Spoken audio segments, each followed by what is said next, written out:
विष्णोरविततेजसे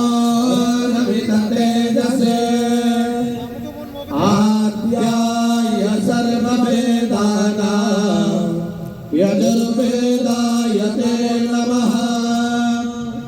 वेदस्त्रिमस्त्रिम वेदो वेदाध्यायी सदाशिवः तस्मात् सर्वप्रयत्नेन वेदमेव सदा पठेत्।